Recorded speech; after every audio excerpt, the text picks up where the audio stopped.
Hello guys, तर आपण आज करणार आहे गव्हाची खीर. त्यासाठी मी भिजवलेले गहू हे मिक्सरमध्ये बारीक करून घेतले. नंतर त्यांना थोडं पाकडून घेतलं आणि त्यातला भुसा वेगळा केला. त्यानंतर त्यांना कुकरमध्ये काढले व त्यामध्ये 2 ग्लास पाणी घातले व 1 चमचा तूप टाकले. त्यानंतर गॅसवर मंद आचेवर 6 ते 7 शिट्ट्या काढून घेतल्या. त्याच्यानंतर खोबऱ्याचे बारीक बारीक तुकडे केले. थोडं खोबरं बाजूला खिसून घेतलं.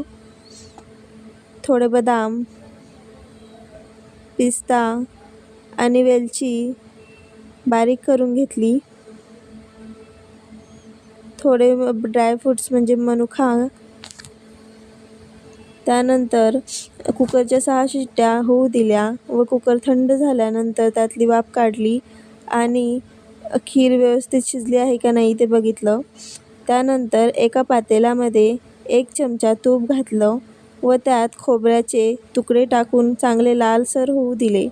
त्यानंतर शिजवलेले गहू त्यात टाकले व थोडं गूळ, साखर टाकून त्याला चांगला कलर येऊ दिला. त्यानंतर त्यात खोबऱ्याचे खीस घालून बदाम, पिस्ता व वेलची, मनुका टाकून त्याला चांगले शिजू दिले. त्यानंतर आपल्या चवीनुसार मीठ घालून चांगले शिजू दिले. बघा आपली खीर किती मस्त तयार झाली.